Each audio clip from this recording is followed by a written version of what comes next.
వి gold trusted gold buyers తాకట్టులో ఉన్న బంగారాన్ని విడిపించి ఈ రోజు ఉన్న మార్కెట్ ధరకే కొనబడును.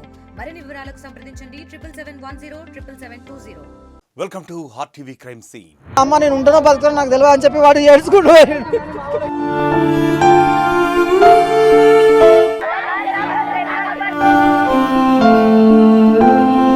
బాబా నన్ను కొట్టిరు బాబా, నేను బతకలేని పరిస్థితులు ఉన్నా బాబా, నా భార్య పిల్లలు నువ్వే చూసుకోవాలని చెప్పి ఏడుస్తున్నాడు సార్ నైటు.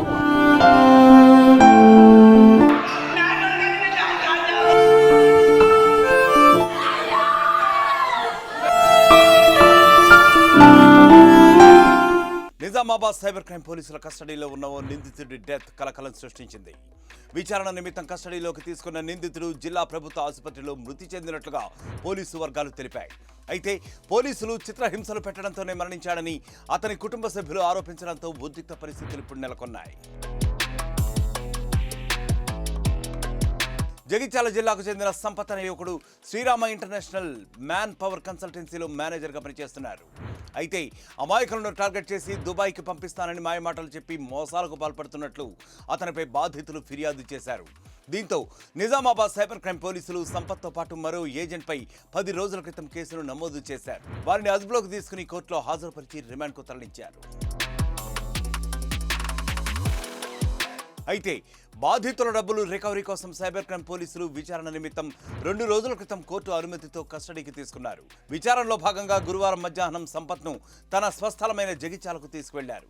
గురువారం రాత్రి 9:45 తిరిగి సైబర్ క్రైమ్ పోలీస్ స్టేషన్కు తీసుకొచ్చారు. కొద్దిసేపటికే తన చెయ్యి నొప్పిగా ఉందని నిందితుడు చెప్పడంతో చికిత్స నిమిత్తం జిల్లా ప్రభుత్వ ఆసుపత్రికి తరలించారు. అక్కడికి వెళ్లిన కొద్ది సమయానికే సంపత్ మరణించాడు. దీంతో పోలీసులు విషయాన్ని అతని కుటుంబ సభ్యులకు సమాచారం అందించారు. శుక్రవారం ఉదయం నిజామాబాద్ జిల్లా కేంద్రానికి చేరుకున్న మృతుని కుటుంబ సభ్యులు, బంధువులు హాస్పిటల్ ముందు ధర్నా నిర్వహించారు.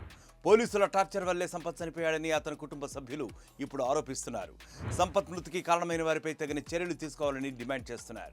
ఆఫీసర్ ఎవరైతే ఉన్నారో చట్టబద్ధంగా కాకుండా వాళ్ళ వ్యవస్థాగతంగా కాకుండా వ్యక్తిగత పని చేసి ఇప్పుడు మా మామూలు ప్రాణం తీసినారు.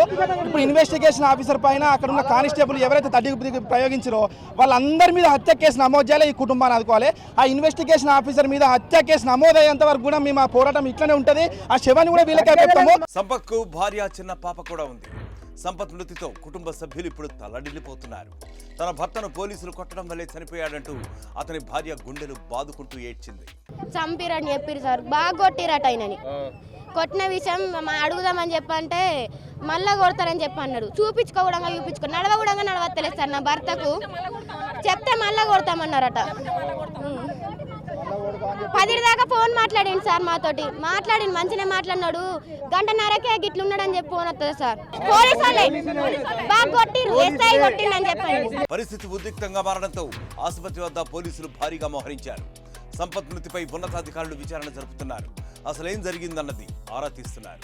ఈ సంపత్ ఎలా మృతి చెందాడు అనే ఘటనపై నిజామాబాద్ ఏసీపీ రాజవెంకటరెడ్డి ఉన్నారు. సార్ చెప్పండి, ఆ సంపత్ మృతి పోలీసుల హత్యగానే చెప్తున్నారు బంధువులు. అసలు ఏం జరిగింది సార్? నిన్న 10:30 ప్రాంతంలో అతనికి కొద్దిగా లెఫ్ట్ సైడ్ ఆర్మ్ లాగుతుందంటే మన సైబర్ క్రైమ్ పోలీస్ స్టేషన్ సంబంధించి జ్యుడిషియల్ కస్టడీలో ఉన్నాడు. అతన్ని హాస్పిటల్ తీసుకురావడం జరిగింది.